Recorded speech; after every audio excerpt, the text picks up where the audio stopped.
Yo, what's up everyone? This is LeetCode 994, Rotting Oranges.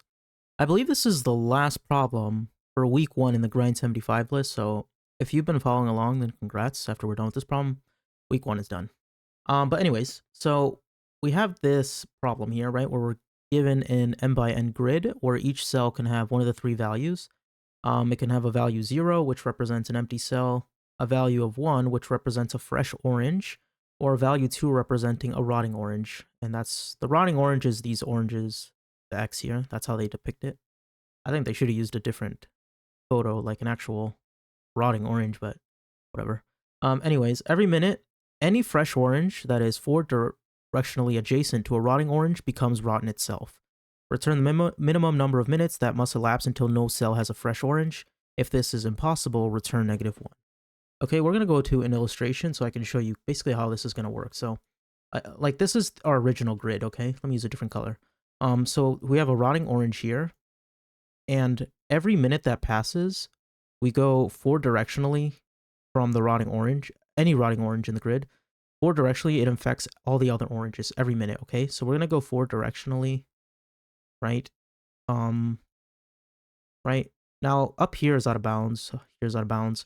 But this becomes rotten, right? And this becomes rotten. So as you can see, right, these are all rotten now. Now, from here, we go forward directionally again. Obviously, this one is not going to infect any oranges, right? But what about the other ones, right? This one goes forward directionally. Okay, and this becomes rotten, and this becomes rotten, okay? So this becomes rotten, this becomes rotten. And this one forward directionally is not going to infect any other oranges.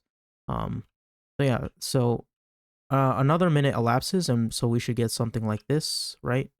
For minute 2, nice. Forward directionally from here, right? This is the one that would infect something, right? This gets infected. I'm saying infected, but I mean rotten, right? So yeah, that's what it looks like for minute 3, and then from here forward directionally, right? So you kind of get the point, right? So then this gets infected, and they're all infected. Okay. So that's basically what this problem is doing. You should keep in mind though that when you're thinking of how to solve this, you may have something like this, right? Where let's say this is empty and there's an orange here. This orange would never get infected, right? Because it's isolated by an empty cell.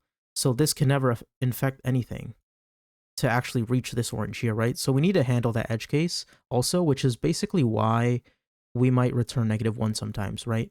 Is if you have an isolated orange that will never get infected, then technically there is no minimum numbers. There is no minimum number of minutes until no cell has a fresh orange, because you might have a cell that will always have a fresh orange because it's isolated, right?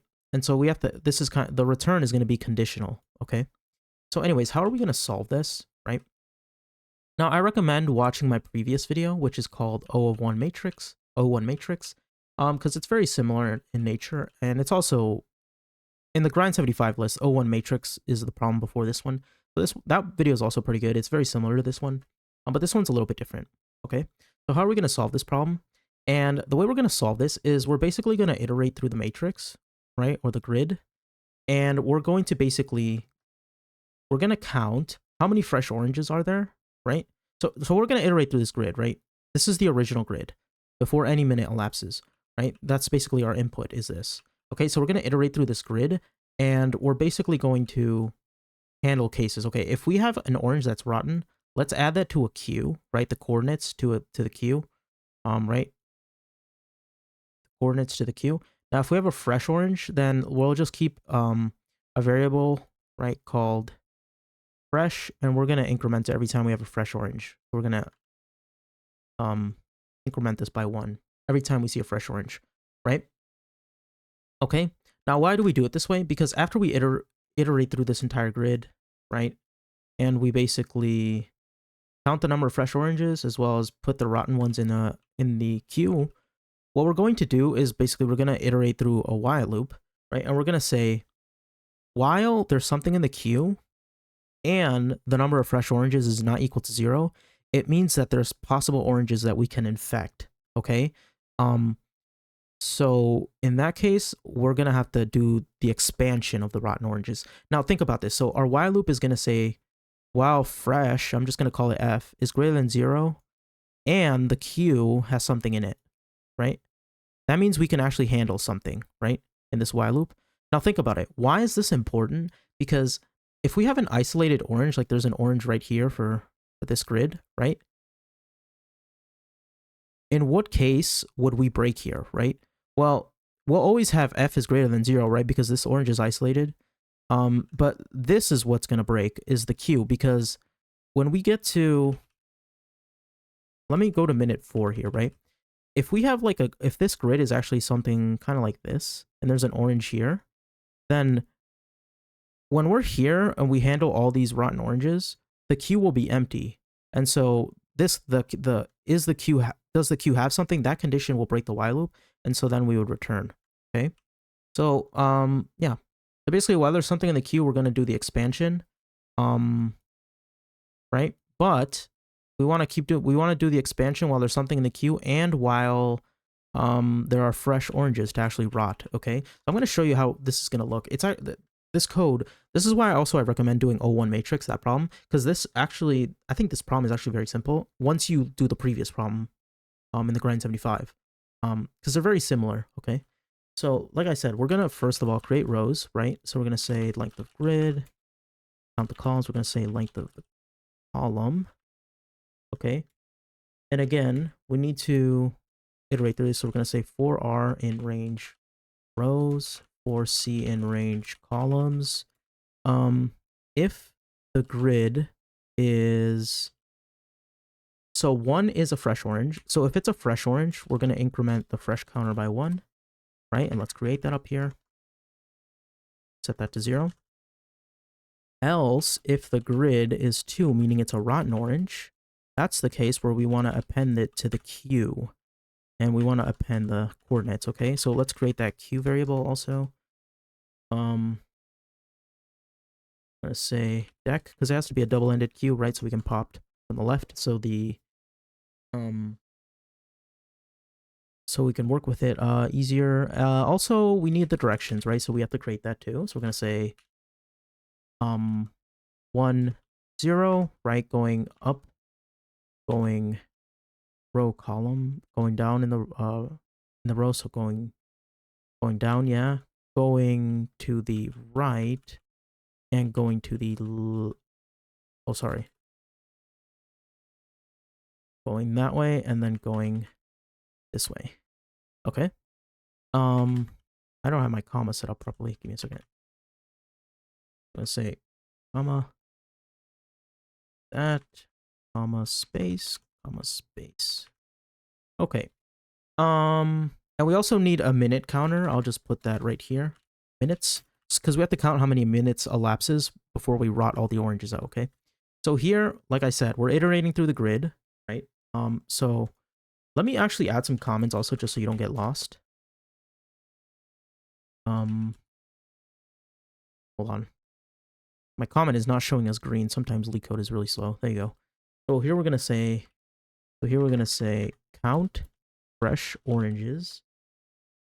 But if rotten, append them to you. So we're basically counting the fresh oranges, right?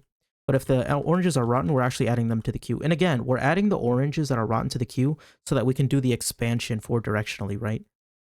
And we can infect the adjacent oranges, okay? That's kind of the whole point of that. And then here's our while loop, where we're going to say while something is in the queue and we have fresh oranges, right? Left to check for, enter. Right? That's what our while loop is basically doing. So we're going to say while queue and fresh is greater than 0, right? And here we're going to expand outwards from rotten oranges and keep going for the new rotten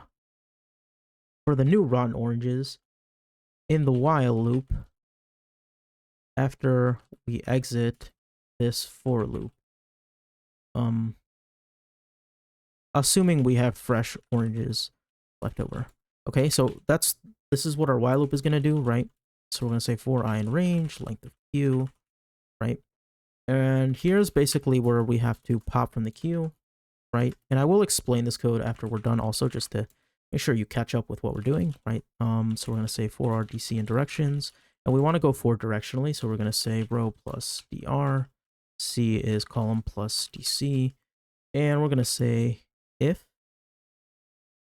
0r is less than rows and 0 less than equal to c less than columns, and the grid RC is equal to 1, then set the grid RC to q.append, right?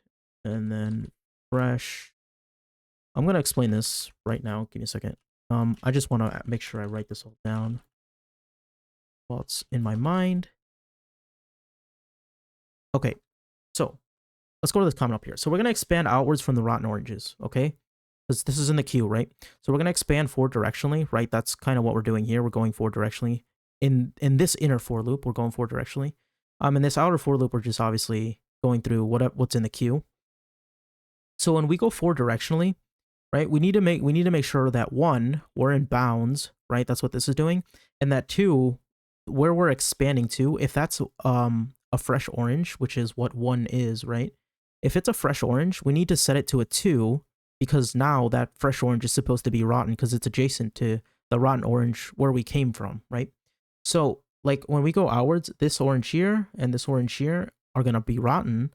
So we need to append these to the queue now because they're rotten. And additionally, we need to subtract 1 from the fresh variable because these are not fresh anymore, right? We just made them rotten, okay? And when we exit this for loop, right, we need to add 1 to the minute, right? I think it's called minutes. In outside of this for loop with the queue, right? That makes sense though, because for example, when we're here, right, let's say we're at minute 1, we're expanding every minute forward directionally from every single rotten orange, right? So when we expand from this orange here, we don't want to increase the minute counter because we don't want to increase the minute counter again when we're here and expanding outwards, because these all expand at the same time and they all rot their adjacent oranges at the same time. So that's why we have the minutes variable out here, okay? And then obviously for the next minute, we enter the while loop and we see, okay, there's something in the queue because we just added stuff. We just infected stuff, so we added it to the queue. So that's great and fresh. There's still fresh oranges to rot. So we enter the while loop and we basically do it again, okay? Like I said, the O1 matrix problem is very similar to this problem. So yeah, make sure you do that one as well. And here's our return statement. So we're going to say isolated oranges can exist. So if we have fresh still greater than 0,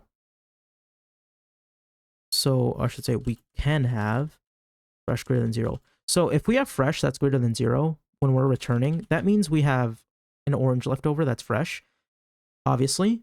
And that means that the orange is isolated. So we return -1 because, well, that's kind of the whole point of the problem statement, right? Is we return -1 in that case.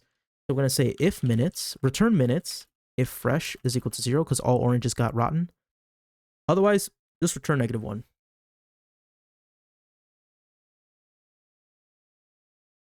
Okay. Like I said, O1 matrix, that problem is very similar to this one. I would really suggest doing both of those. And it's okay if you're a little bit lost on the logic here, right? Because I did this problem and the O1 matrix problem, I think like 2 or 3 times. And I stared like 20 minutes at the solutions and I looked up help and I just couldn't get them. But now these come very easy to me. And they will come easy to you, even if you're struggling, right? Like, so far in the Grind 75 problem, we really haven't done much like matrix BFS type of stuff. So don't feel too bad, like using a queue to expand outwards and do stuff like that, like in this problem or the O1 matrix problem. We haven't really done that often, and this is kind of where we're first encountering that type of stuff. So if you're a little bit lost, don't worry, it's okay, it's normal. Just make sure you understand what's happening, right? And that's kind of the point of me writing out these comments, so you understand what everything is happening, right? So really quickly, we're just going to go over this again. Of course, you can stop watching if you understand, but in case you're still lost, right? So we're going to get the rows and the columns for this grid. right? We're going to set up the variables because we need to count the fresh oranges, and we also need to count the minutes that elapsed, because that's what we have to return. And then we have to set the queue because the queue is going to be used to expand from our rotten oranges, right? That's because we're storing the rotten oranges, the coordinates in the queue. And this directions here is obviously just to go forward directionally. It helps us set up our code to do that much faster. And so first of all, we're going to iterate through this input that we're given, right? The grid that we're given. And if we have a fresh orange, we're going to add 1 to the fresh variable. Now, if the orange is rotten, right? Let me just add that here, fresh orange, and this is the rotten orange. Okay. Now, if it's a rotten orange, we store the coordinates in the queue. Okay. Now, once we iterated through the whole grid and updated these, right, the coordinates of where all the rotten ones are at minute 0 and how many fresh ones we have, right? While there's something in the queue and we have fresh oranges left over, we're going to enter this while loop. Okay. Now, while we have something in the queue, meaning we have the coordinates of some rotten oranges, we're going to expand forward directionally, okay? And we're going to check, are we in bounds? And when we go forward directionally, did we hit an orange that was fresh? Because again, we're expanding outwards from rotten oranges. So if we're expanding outwards from rotten oranges and we're in bounds and we hit a fresh orange, right? Then congratulations, because now we can turn that orange to rotten, right? Because it's adjacent to a rotten orange. So the fresh orange now becomes rotten. And because that orange now becomes rotten, we append it to the queue. We subtract 1 from the fresh because that orange is no longer fresh, right? And when we do that for all the rotten oranges in the queue for this iteration, when we're done with that, we append 1 to the minute. And we basically keep doing that until we either have no rotten oranges left to take care of, or the fresh variable is 0, in which case we wouldn't enter here because, again, this is an and statement, right, or conditional. And then when we exit this while loop, right, we have to check. We're going to return the minutes that elapsed if there's no fresh oranges. Now, if fresh is greater than 0, that means there's a fresh orange somewhere that's isolated that we never infected, in which case we return -1. Okay? That's the problem, right? I hope my explanation was okay. I think this is actually a very simple problem once you do it a few times. I would say the first time you do this problem, it might be a little tough. And just know that that's okay, and it's completely normal. Just make sure you come back to this problem if it's confusing to you still, and it will make sense to you. Again, just keep practicing these techniques and types of problems. It'll become easier, okay? So anyways, I think I submitted, but I'll submit one last time, but anyways, I hope this helped, and I will see you in the next one. Peace out.